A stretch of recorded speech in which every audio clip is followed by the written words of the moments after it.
A senior defense source recently claimed to the Daily Telegraph that a specialist team of alien hunters could be recalled by the British government after the findings of the US report into extraterrestrials are revealed. Is Nick Pope going to resign for a new season?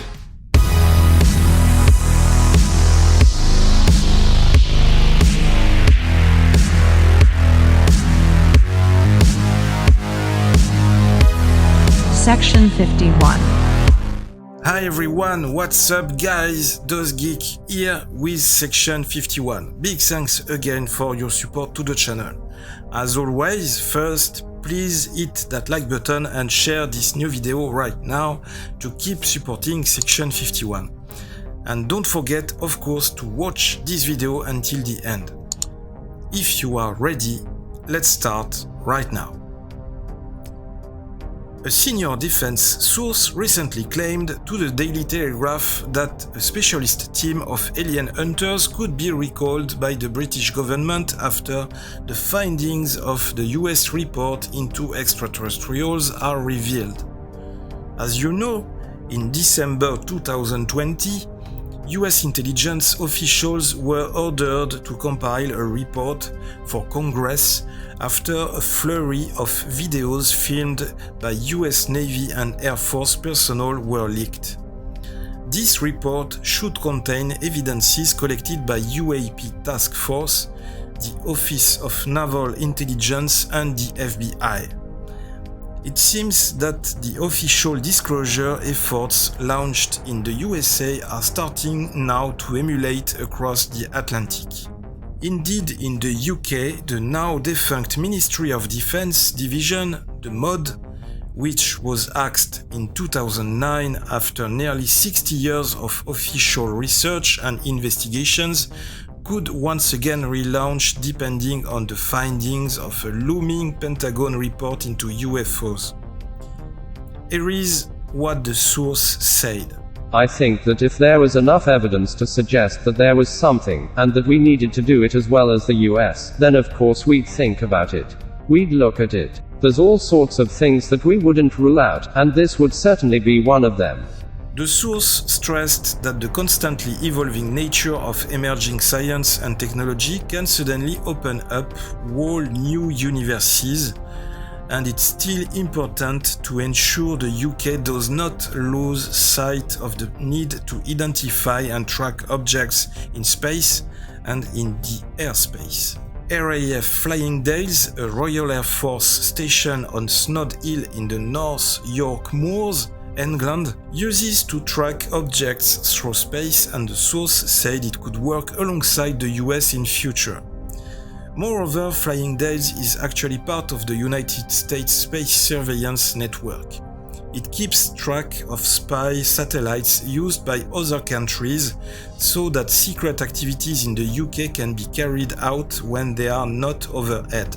It comes after Lord Black of Brentwood asked the government in May 2021 if it had any role in the US UAP task force and whether there had been any information exchange.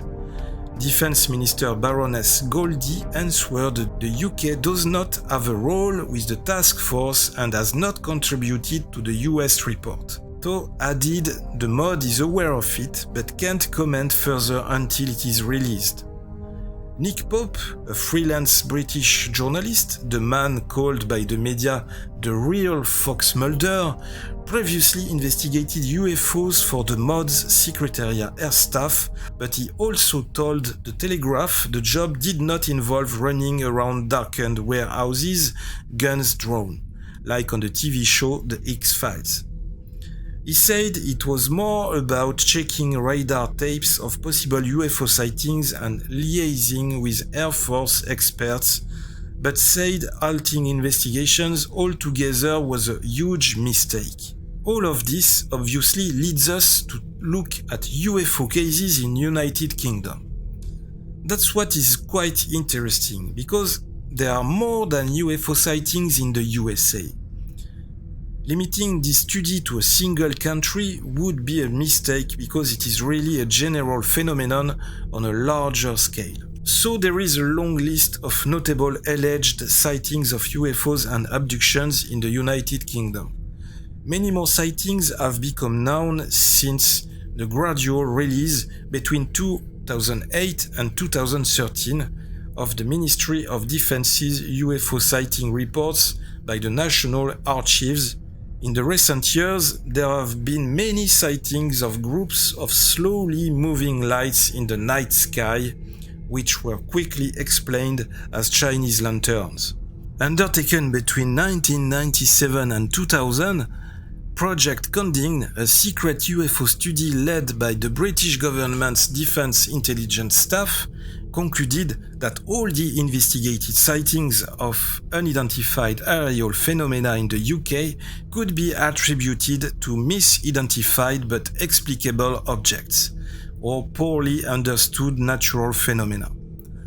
At least 10,000 sightings and reports that had been gathered by the DI-55, a section of the Directorate of Scientific and Technical Intelligence, DSTI, within the Defense Intelligence Staff, DIS.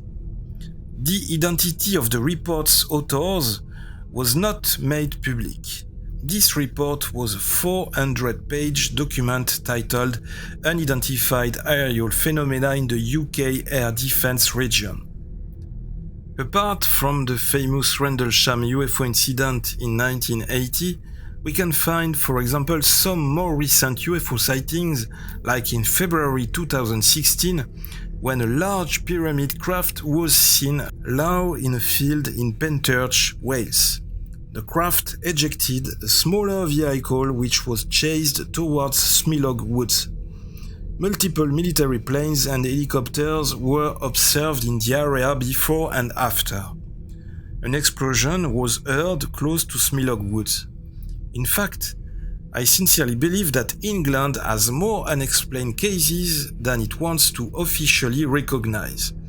And maybe now is the time to proceed with a generalized disclosure of all these phenomena rather than trying to deny or keep them secret, because that's what public opinion is asking for today. Internet and social networks have strongly helped for years to promote transparency at different levels for the benefit of voters. With these modern tools, it is now increasingly difficult for the authorities of any country to continue to hide important information from the population. So if this information from the Telegraph is genuine, it's rather positive because it means that we are witnessing a broad global movement for disclosure. Maybe in the future, more and more countries will begin to reveal their secret archives concerning this sensitive subject.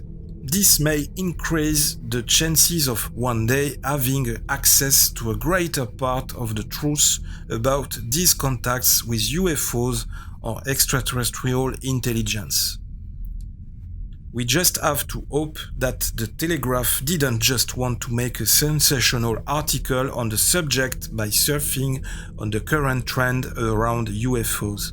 Because writing an article based on comments made by an anonymous source is always a bit tricky in terms of truth.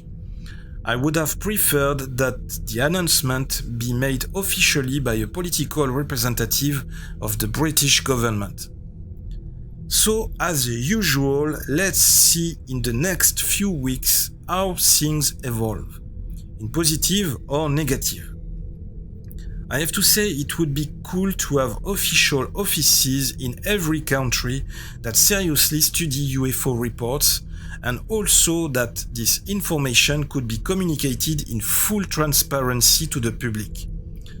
I am sure that there are people, families, all over the world who have been waiting for years to know the truth about incidents they have witnessed. And you, what are you thinking? Is this good news or bad news? Is Nick Pope going to re-sign for a new season? To be continued with the next episode. I hope you enjoyed this video. Section 51 is on social networks, Facebook, Instagram, Twitter. Don't forget to hit that like button and that bell button too. Don't forget to share the video and to subscribe to Section 51. You can also visit our Spreadshirt shop to get a beautiful accessory Section 51. This was DozGeek with Section 51. I'll be back really soon. Open your eyes, watch the sky, live long and prosper.